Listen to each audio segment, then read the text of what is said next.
तस्मै श्री गुरुदेव नमः।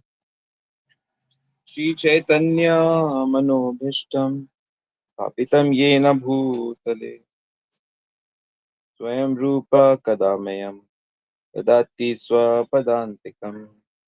वन्देऽहं श्रीगुरो श्रीयुतपदकमलं श्रीगुरून् वैष्णवान् च श्रीरूपं साग्रजातं सगन रघुनाथामृतं तं सजीवं सावद्वैतं सावधूतं हरिजन सहितं कृष्ण चैतन्य देवम श्री राधा कृष्ण पदान ललिता श्री विशाखान्वितं च।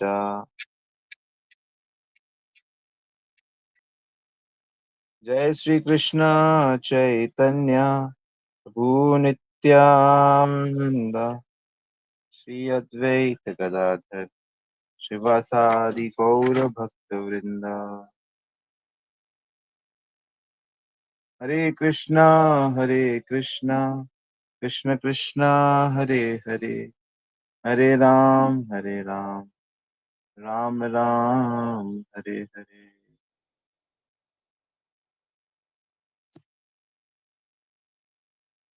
हरे कृष्णा।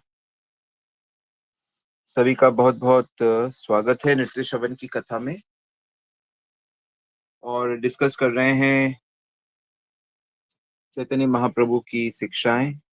और पीछे कुछ दिनों से हम ये चर्चा कर रहे थे कि जो लोग घरों में रहते हैं, जो लोग परिवार के साथ वर्णाश्रम धर्म का पालन कर रहे हैं, उन लोगों के लिए किस प्रकार की भक्ति होनी चाहिए, वो लोग कैसे भक्ति करेंगे। क्योंकि ज्यादातर तो लोग ऐसे ही हैं। संन्यास आश्रम का पालन करना, ब्रह्मचर्य व्रत का पालन करना तो सबके लिए संभव नहीं है और सबको ऐसा माहौल भी नहीं मिलता है। अधिकांश जो लोग हैं वो तो या तो गृहस्थ आश्रम में हैं या फिर वृद्ध हो गए हैं। तो उनके लिए हमने ये डिस्कस किया था कि उनको शरीर से, मन से, आत्मा से, समाज से और एक और क्या था, समाजगत और प्रकृतिगत, इन सब वस्तुओं से उन्हें भक्ति करनी है।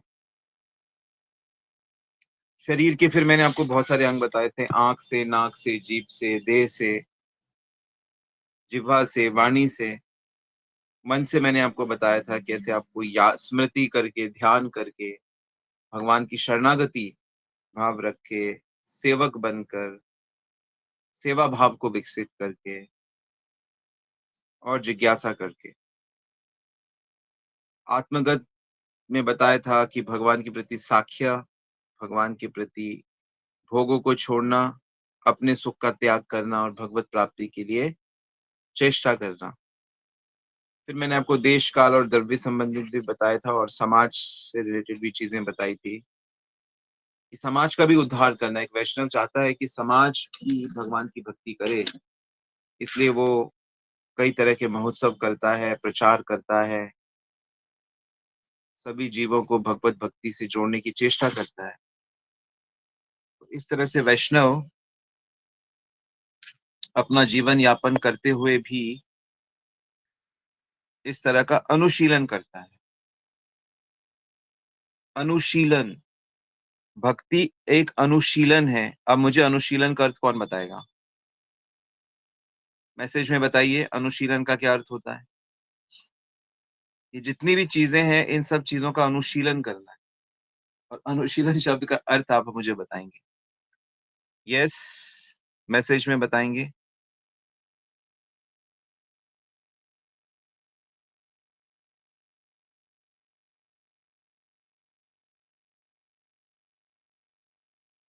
अनुशीलन का अर्थ क्या होता है?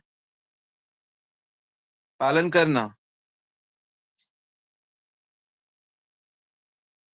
आप लोग नोट्स नहीं बनाते क्या? यस, नोट्स बनाने होंगे। मेरी क्लास में बिना नोट्स के वो मेरा स्टूडेंट नहीं है, वो मेरा दुश्मन है। दस्यु, दस्यु है आप। दस्यु का मतलब होता है डाकू, नोट्स बनाने। यहाँ पे सही उत्तर मिला है गोपीनाथ प्रिया से।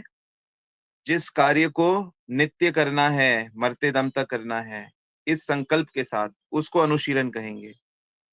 लगातार प्रयास करना,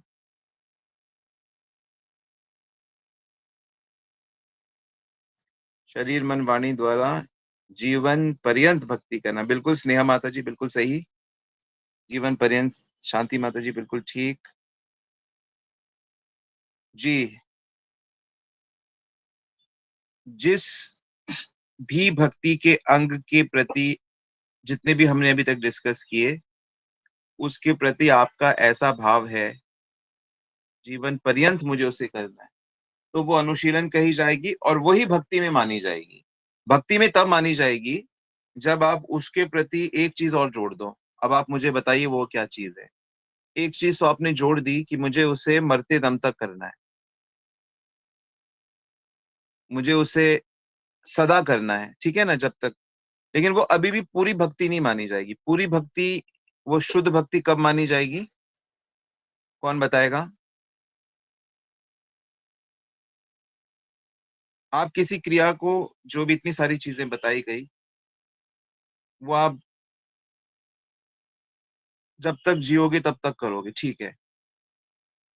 और इसके साथ एक चीज और होनी चाहिए, तब जाके वो शुद्ध बनेगी। एक तो कंटिन्यूटी हो गई ना, निरंतरता हो गई जो आपने बताया। नहीं, अभी आप लोग गेस कर रहे हो, आप लोग स्पिरिचुअल गेस कर रहे हो। अपराध नहीं करना, ये नहीं करना, स्पिरिचुअल गेस कर रहे हो। इसका मतलब आप लोग ध्यान से क्यों नहीं सुन रहे?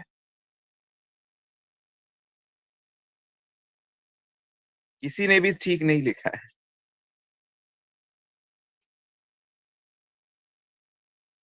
जो जो आपने पिछले कुछ दिनों में जिसने जो सुना सब टाइप कर दिया। लिख लो, लिख लो, फिर याद दिलाता हूं। नहीं, लिखिए सब लोग कि उसके बदले में भगवान हमें कोई भी भौतिक चीज नहीं चाहिए।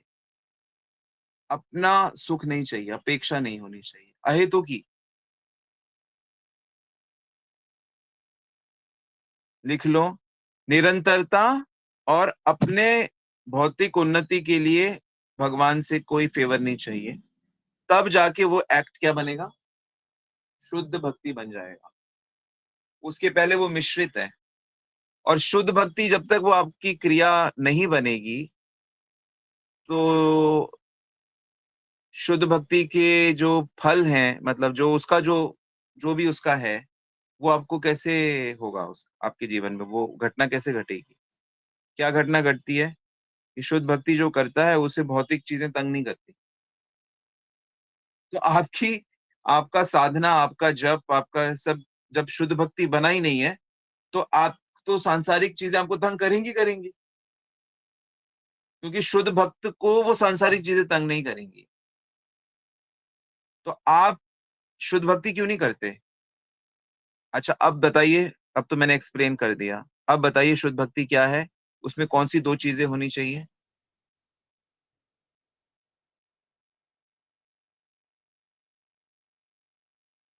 अब बताइए मैसेज में कौन सी दो चीजें होनी चाहिए शुद्ध भक्ति में। एक चीज तो आपने बताई, दूसरी भी बताई मैंने अभी।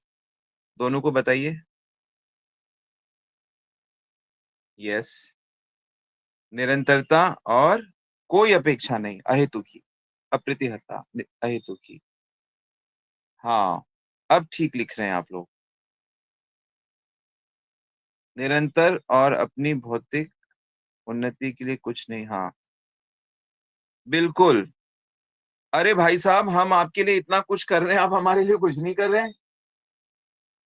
अरे प्रभु जी, ऐसे कैसे होगा?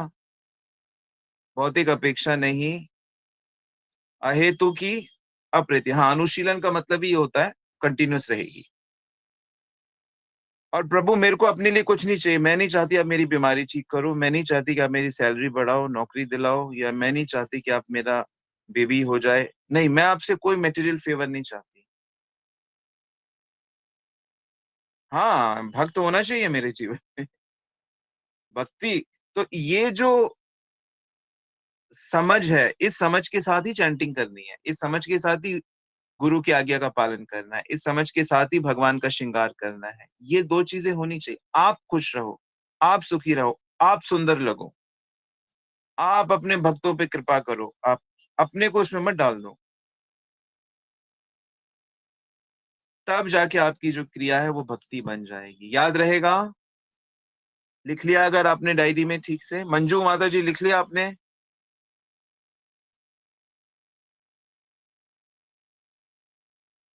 Very good. अब ये गलत नहीं होना चाहिए। भक्ति शुद्ध तभी बनती है, अन्यथा वो मिश्रित रहती है, अन्यथा वो सकाम होती है। उससे कृष्ण खुद अट्रैक्ट नहीं होते, राधा रानी अट्रैक्ट नहीं होती उससे। तो अब हम बात करेंगे कि ये तो हमको करते रहना है, ठीक है, हम ये चीज तो कर रहे हैं, लेकिन हमको कुछ और भी चीजें हैं जो नहीं करनी है। ये तो करनी है निरंतर और अनपेक्ष, नो अपेक्षा, लेकिन इसके साथ हमें कुछ चीजें नहीं करनी है। जो चीजें नहीं करनी है उनका नाम है अनर्थ। अनर्थ से बचना है। किससे बचना है? अनर्थ। वो थर्ड फोर्थ स्टेज होती है ना भक्ति की। पहली स्टेज साधु पे विश्वास, शास्त्रों पे विश्वास, श्रद्धा। तो सच्चे साधु और सच्चे शास्त्र का संपर्क हो तो भजन भी होगा, चैंटिंग होगा, कीर्तन होगा, कीर्तन। और तीसरी स्टेज क्या है? साधु संग। हाँ, साधु संग भजन क्रिया। श्रद्धा, साधु संग, भजन क्रिया। साधुओं से मिलते रहना है, साधुओं के साथ एसोसिएशन रखना है। ये नहीं कि ये लीजिए महाराज जी, प्रभु जी, ये लीजिए कुछ डोनेशन और आप अपनी दुनिया में खुश रहिए, और हम जो कर रहे हैं उसमें उसको उसकी बुराई मत करिए। हम जो जीवन जी रहे हैं बड़ा अच्छा जीवन जी रहे हैं, ये लीजिए आप अपना इनाम, ये लीजिए अपना लिफाफा। हमको ऐसे कैसे चलेगा? कुछ चीजें आपको नहीं करनी है और उसको बोलते हैं अनर्थ। अनर्थ नहीं करने हैं, अनर्थ हटाने हैं। और 10 प्रकार के अनर्थ होते हैं। वैसे तो बहुत होते हैं, पर मुख्य तरफ से मुख्य रूप से 10 प्रकार के अनर्थ होते हैं जिसको हमने त्यागना है। 5 प्रकार के अनुशीलन तो आप कर रहे हो, लेकिन कुछ चीजें निश्चित है। नो नो, जैसे डॉक्टर जब आपको दवाई देता है, कहता है इसको खाना है, इसको टाइम टू टाइम लेना है, और डॉक्टर साहब और क्या करना है? ये नहीं खाना है आपको। तो ये करना है, ये नहीं करना है। क्या करना है मैंने आपको बताया। शरीर से, मन से, आत्मा से, समाज से और द्रव्य से, प्रकृति से बताया मैंने आपको। 5 प्रकार की अनुशीलन बताया। अब सुनो 10 प्रकार के निश्चित आचरण। ठीक है, तैयार हैं आप सब? पहला, बहिर्मुख लोगों का संग नहीं करना। नोट करो, पहले लिखवा देता हूं। बहिर्मुख, जो लोग बहिर्मुख हैं, भगवान से बहिर्मुख, उन लोगों का संग नहीं करना। संग का मतलब होता है उनके साथ में मजे नहीं करने, उनके संग में आनंद नहीं उठाना। ऐसे मिल लिया, बैठना पड़ा है साथ में, वो अलग चीज है। लेकिन उनके साथ जाके फिल्म देखो, उनके साथ खेलो कूदो, उनके साथ गप्पे लड़ाओ, उनके साथ समय स्पेंड करो, ये आनंद नहीं उठाना। किनके साथ? किनके साथ? किनके साथ? कौन बताएगा किनकी बात कर रहा हूं मैं? बहिर्मुख, बिल्कुल चीज, भगवत विमुख, बिल्कुल। इसको मैं एक्सप्लेन करूंगा थोड़ी देर में। दूसरा है अनुबंध। दूसरा अनर्थ है अनुबंध। अनुबंध का मतलब होता है कि, इसको एक्सप्लेन करूंगा तब समझ आएगा, कि किसी खास कारण से रिश्ता नहीं बनाना।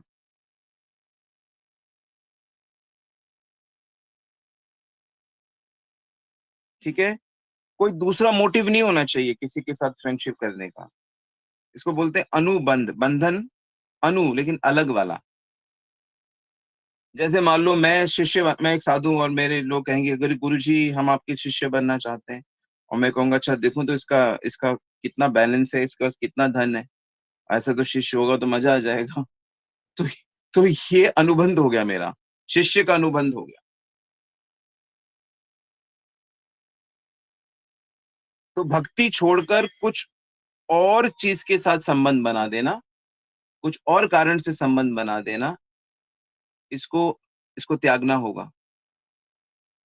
तीसरा, बहुत बड़े बड़े उद्यम करना, बहुत बड़े बड़े कार्य करना, बहुत बड़े बड़े बहुत बड़े बड़े कार्य करना, ये अनर्थ में आता है।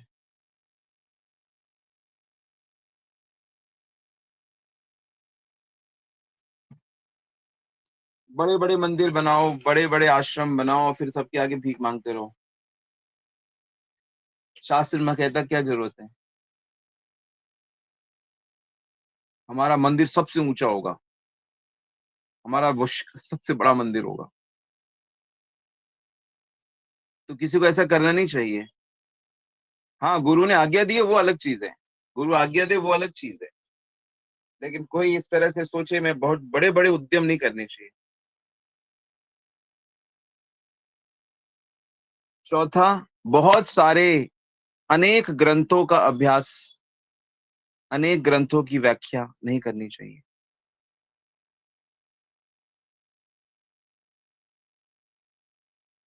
पांचवा, कृपणता, कार्पण्य।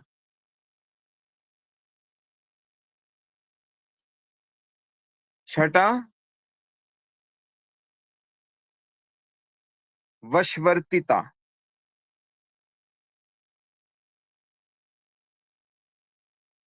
वशवर्तिता मतलब किसी चीज के वश में आ जाना। तो किन चीजों के वश में नहीं आना वो हम डिस्कस करेंगे। आप अभी लिख लो वशवर्तिता।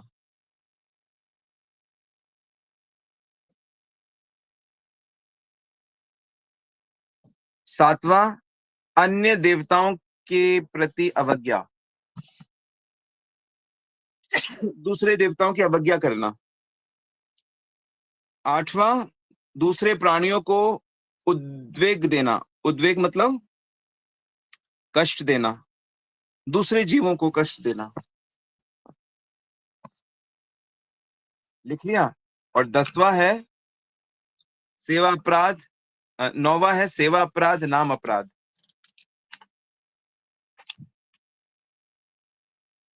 सेवा अपराध नाम अपराध 9वां है।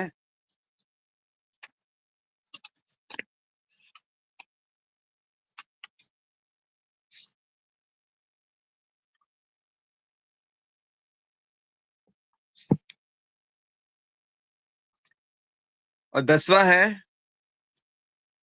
भगवान की निंदा और भागवत भक्तों की निंदा को स्वीकार करना। भगवान की निंदा और भक्तों की निंदा को अनुमोदन करना मतलब स्वीकार करना। ये 10 चीजें अनर्थ में गिनी गई हैं और इनसे हमें बचना है। अगर आप ये कार्य करोगे कैसे होगा? चैतन्य महाप्रभु की शिक्षाएं हम डिस्कस कर रहे हैं, काम की है कि नहीं? तो भक्ति करने चले हैं, नहीं भगवान तो बस भाव देखते हैं और चलो ये खाओ पियो। भाई साहब आप भी खाएंगे क्या पिएंगे? खान पान की समझ नहीं, किससे मिलना है किससे बात करनी है कोई समझ नहीं, कहाँ जाना है कोई समझ नहीं। भक्ति एक एक कोई इंस्ट्रूमेंट डिस्कवरी करने के लिए एक वैज्ञानिक को कितनी मेहनत करनी पड़ती है, कितने सारे नियम उसको जानने पड़ते हैं, फिजिक्स के, केमिस्ट्री के, मैथमेटिक्स के। उसको कितना कुछ जानना पड़ता है, कितनी मेहनत करते हैं तब जाके एक बुलेट ट्रेन बनती है, कितनी मेहनत करते हैं तब जाके कंप्यूटर मोबाइल्स ये सब बनते हैं, कितनी मेहनत। तो अंदर की जो दुनिया है जो दिखाई भी नहीं दे रही, साफ साफ तो नहीं दिख रही, आंखों से तो काम क्रोध लोभ मोह अहंकार द्वेष कुछ दिख नहीं रहा, तो हम तो अंदर की दुनिया में काम कर रहे हैं। तो अंदर की दुनिया को समझते हुए तो भक्ति की जाती है। तो चलो अब एक डिस्कशन करते हैं। पहला, बहिर्मुख लोगों का संग नहीं करना है। ठीक है? बहिर्मुख, बहिर्मुख जो भगवान से अलग है, कौन है? अब इसकी मैं व्याख्या करता हूँ। तो बहिर्मुख जो लोग हैं ना, वो 6 प्रकार के होते हैं। देखो, ऐसे तो लगता है कि अच्छा जो भगवान पे कौन, लेकिन बहिर्मुख जो 6 प्रकार के लोग हैं जो बहिर्मुख होते हैं।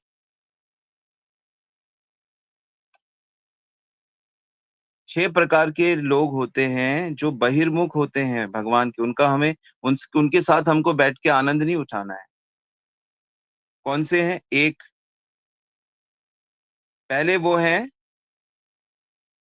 नीति रहित, ईश्वर विश्वास रहित। नीति मतलब नीति समझते हैं आप? मोरालिटी। जैसे हम कोई काम करते हैं तो वो ठीक ठीक होना चाहिए ना, उसमें धर्म का पालन होना चाहिए, इंसाफ होना चाहिए, न्याय होना चाहिए, स्वच्छता होनी चाहिए। नीति होता है ना, नीति क्या कहेंगे? नीति कहेंगे, मोरालिटी अंग्रेजी में कहते हैं।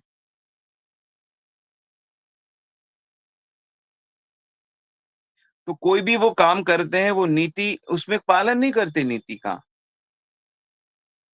हाँ, कोई सादगी, सच्चे नियम नहीं, झूठ, फरेब, धोखा, प्रोक्रेस्टिनेशन मतलब टालते रहना। जैसे भाई साहब हमारा सामान कब देंगे? हाँ, दे देंगे, दे देंगे, दे देंगे, दे देंगे। हाँ, कोई नैतिकता नहीं। तो जो बिजनेसमैन है, नवीन कृष्ण प्रभु, आप तो बिजनेसमैन है, तो आपको पता है कि बिजनेस में नीति कितनी आवश्यक है। तो लेकिन कुछ लोग हैं जो नीति का पालन नहीं करते और ईश्वर पे भी विश्वास नहीं करते। ऐसे लोगों से नंबर 1 दूर रहना है। ऐसे लोगों का बिल्कुल संग नहीं करना। दूसरे कौन होते हैं? जो नीति का पालन करते हैं, नैतिक होते हैं, लेकिन ईश्वर पे विश्वास नहीं करते। आपको बहुत सारे लोग पढ़े लिखे विशेष करके ऐसे मिल जाएंगे, जो बहुत एजुकेटेड है, बहुत बड़े बड़े पोस्ट में है। हो सकता है जज हो, बड़े बड़े आईएएस ऑफिसर हो, रेवेन्यू ऑफिसर्स हो, नियम से काम करते हैं, लेकिन ईश्वर पे विश्वास नहीं करते। बहुत ज्यादातर कॉर्पोरेट में ऐसे ही लोग होते हैं। बड़े बड़े जो ऑफिसर्स होते हैं, बड़े बड़े बिजनेस वो होते हैं, हमारे देश में भी जो बहुत बड़े बड़े लोग हैं, वो जनरली ऐसे ही होते हैं। नीति पे काम करते हैं बड़े, लेकिन ईश्वर पे विश्वास, तो हमें इनका संग नहीं करना। तीसरे कौन होते हैं? जो ईश्वर पे तो विश्वास करते हैं, नीति का भी पालन करते हैं, लेकिन वो ये मानते हैं कि भगवान भी नियमों के अंडर में है। आपने सुना होगा कई बार लोग ऐसा कहते हैं कि कृष्ण ने कर्ण को ऐसे क्यों मरवा दिया, दुर्योधन को छल से मरवा दिया, राम जी ने सीता जी को ऐसे कैसे त्याग दिया, बाली को ऐसे कैसे मार दिया पेड़ के पीछे छुप के। वो कह रहे हैं कि अब भगवान ने गलत किया है। वो कह रहे हैं भगवान नियम से नहीं चलते, मतलब भगवान नियम से छोटे हैं। नियम नियम उनकी नियम, ये लोग जो नियम को मानते हैं, ईश्वर पे भी हाँ, कोई ईश्वर है इनके जीवन में, लेकिन ये मानते हैं कि ईश्वर को नियम के अंडर में होना चाहिए। तो ये इन लोगों का भी संग नहीं करते। क्या संग करेंगे इनका? चौथे हैं झूठ बोलने वाले, मिथ्याचारी, दाम्भिक।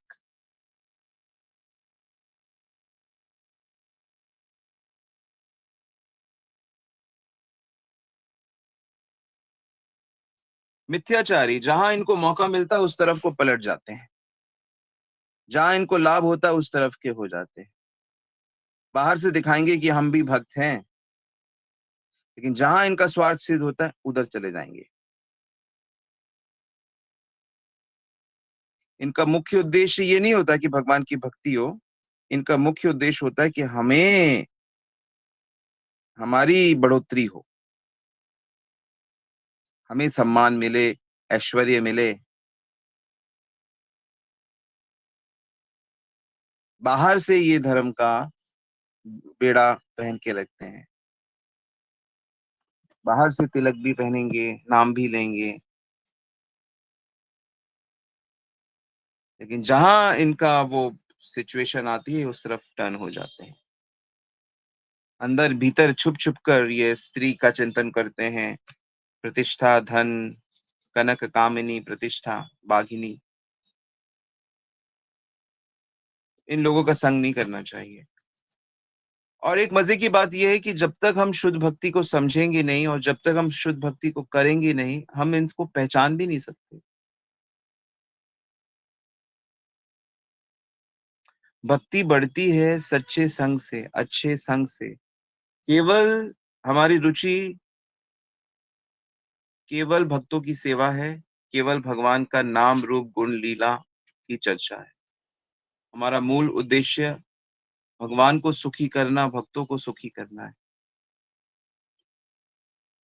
हमारा भक्तों का उद्देश्य कंप्लेन नहीं है, अरे हमारे साथ ऐसा, हमारे साथ ऐसा। ये कंप्लेनिंग नेचर नहीं है भक्तों का।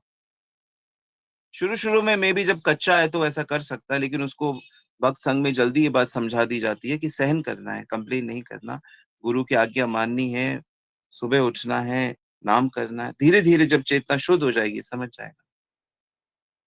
पांचवा है हमें किनका संग नहीं करना, निर्विशेषवादी।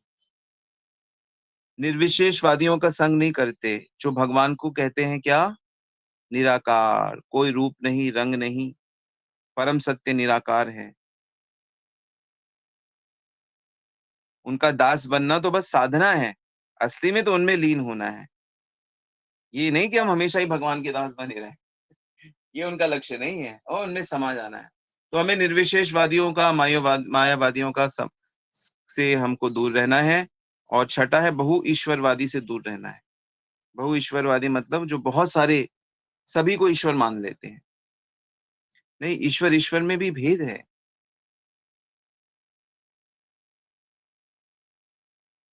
तो क्योंकि हमें भगवान के साथ संबंध बनाना है, इसलिए हमारे ईश्वर बहुत सुंदर हैं, बहुत अनेक अनेक गुणों से युक्त हैं। मुस्कान है, चितवन है, रंग रूप व्यवहार है, स्वाद है, स्वभाव है।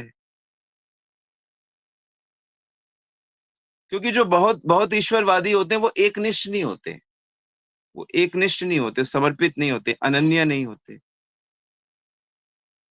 ऐसे लोगों का भी संग नहीं करना चाहिए। ठीक है, 6 प्रकार के बहिर्मुख लोग पहचान लोगे, एटलीस्ट नाम तो पता लग गए। फिर विचार करो इस पे और देखो चारों तरफ, सब छाए हुए हैं, नहीं छाए? क्या पता हम भी इन्हीं में से एक हैं। अपने को भी पहचानो कि हम वाकई, हम भी तो ऐसे ही करते हैं। ऑल राइट, तो हम लोग आज यहीं रुकते हैं, बाकी डिस्कशन आगे करेंगे। किसी का कोई सवाल है तो आप पूछ सकते हो। आशा करता हूँ ये क्लास बहुत हेल्पफुल रहेगी। हरे कृष्ण प्रभु जी, धन्यवाद। हरी बोल। प्रभु जी, जैसे आपने जो भी बताया 6 लोगों का संग नहीं करना, तो अगर हम ध्यान से देखें तो सब में ये अवगुण पाए जाएंगे, तो फिर हम किसके साथ रहे, अकेले रहे एकांत में? संग, संग करने का क्या अर्थ बताया मैंने? कि हमें मतलब उनके साथ तो रहना है, मगर उनकी वो मतलब क्वालिटीज को नहीं ग्रहण करना। उनसे सुख नहीं लेना, जी। उनसे सुख की अपेक्षा नहीं करना, उनके साथ समय व्यतीत नहीं करना, बल्कि ऐसे लोगों का अगर संग होता है तो उनको संग हमें देना है, लेना नहीं है उनसे कुछ। काम से काम रखना है। ठीक है। जी, yes, yes very Prabhu good. जी। Not enjoying with them. ठीक है नवीन प्रभु, यस प्रभु जी। क्योंकि समाज में तो सब वैसे ही हैं। जी। अरे हमारे माता पिता भी ऐसे ही, दूर कहाँ जाना। उनको, वो भी तो कहाँ भक्ति करते हैं। मतलब भाग्यशाली है वो बच्चे जिनकी माँ 16 माला करती है और श्रवण कीर्तन करती है, वो भाग्यशाली है।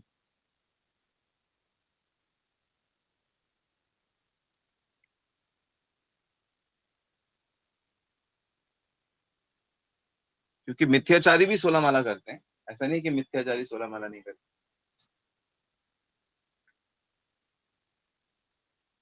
और कोई प्रश्न?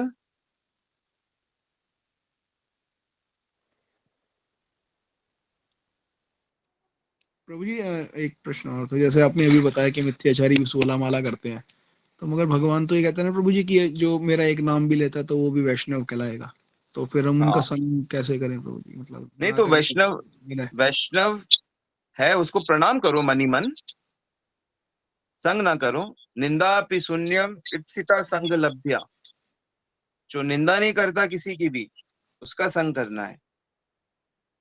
दीक्षित व्यक्ति को भी दूर से प्रणाम करना है। दीक्षा चेत प्रणति, क्या श्लोक है, दूर से प्रणाम कर, उसको प्रणाम करना है जो दीक्षित है, लेकिन संग नहीं करना उसको। संग तो हम्म, उत्तम अधिकारी का ही करना है। जी, कम से कम ये नियम उसका हो कि नहीं, मुझे अपराध नहीं करना।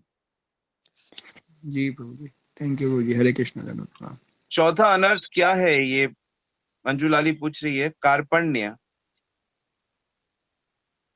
कृपणता। डिस्कशन आगे करेंगे।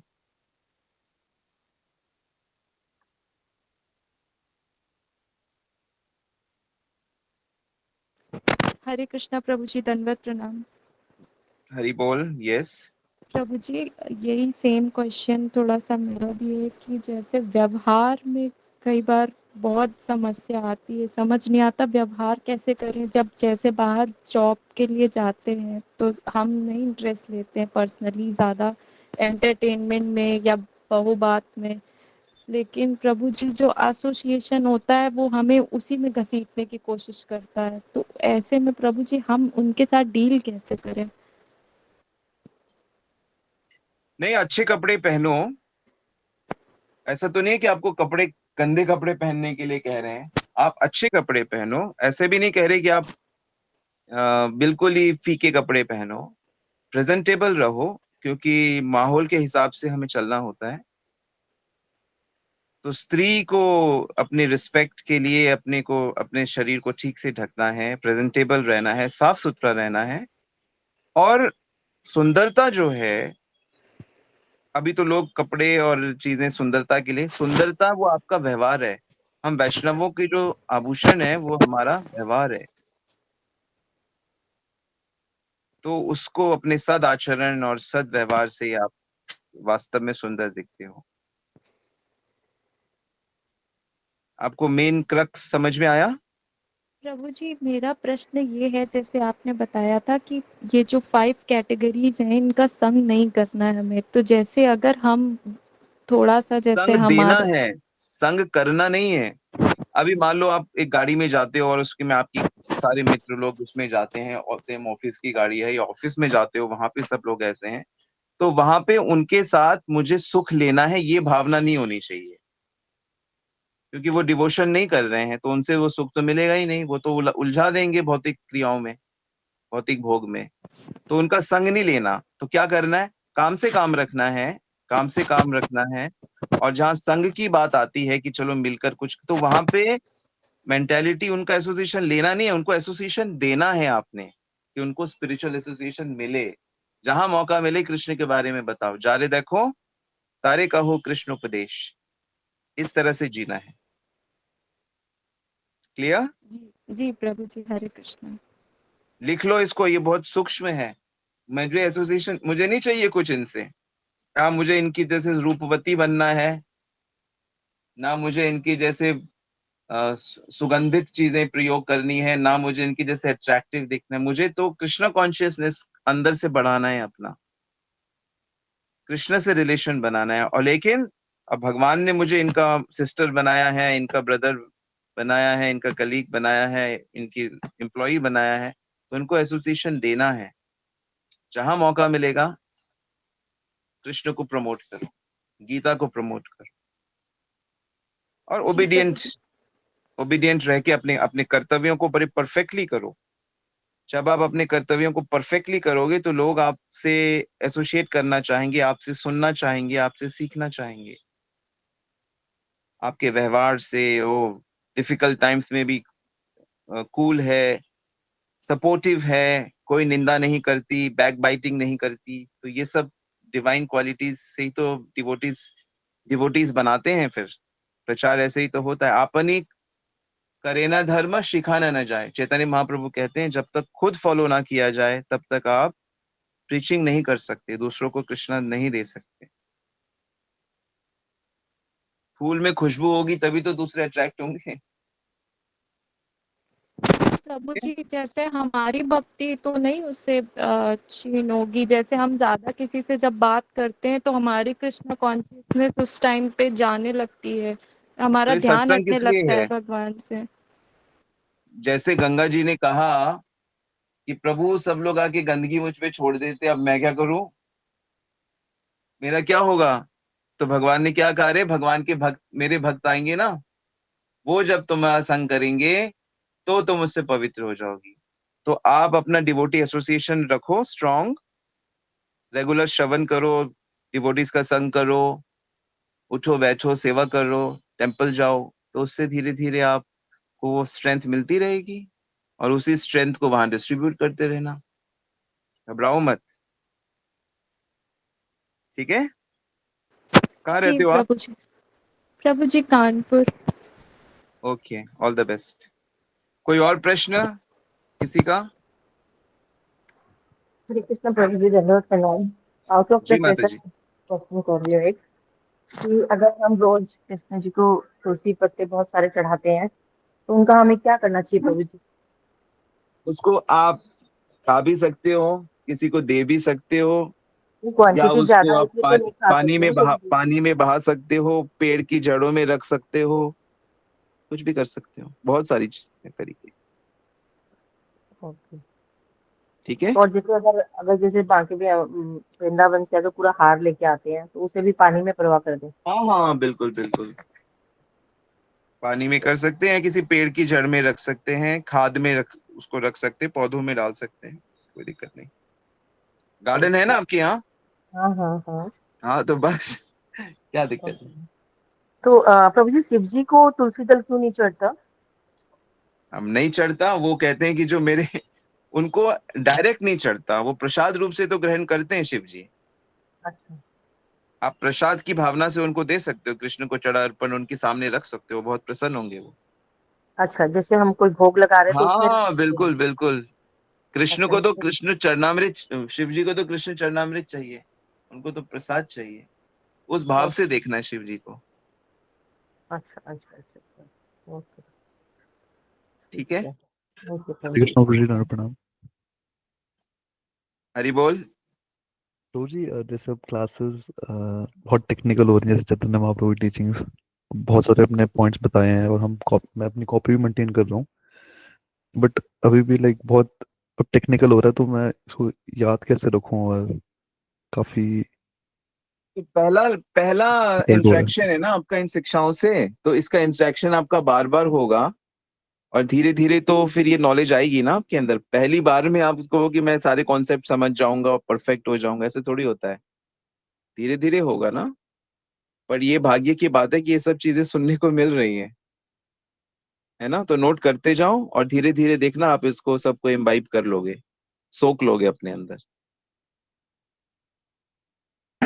हरे कृष्णा प्रभु जी, दंडवत प्रणाम। जी माता जी। प्रभु जी, एक चीज आ रही है, पता नहीं ठीक है नहीं।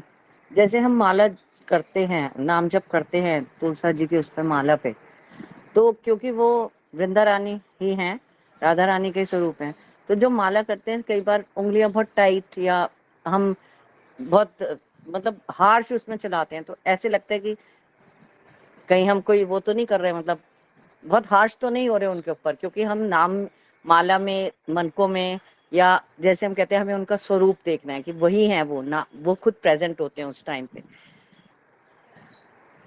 मतलब आप कह रहे हो कि माला को आप जोर से दबा रहे हो? जी प्रभु जी, हाँ तो मतलब अननेसेसरी नहीं, मतलब जब ये आप भाव समझो आ कि वो जाता है। उनके चरण है, गोपियों के चरण है वो, मन के जो है ना गोपियों के चरण है। चरण कैसे छुओगी, वो भाव रख के करो, जी प्रभु जी। उस भाव से करो।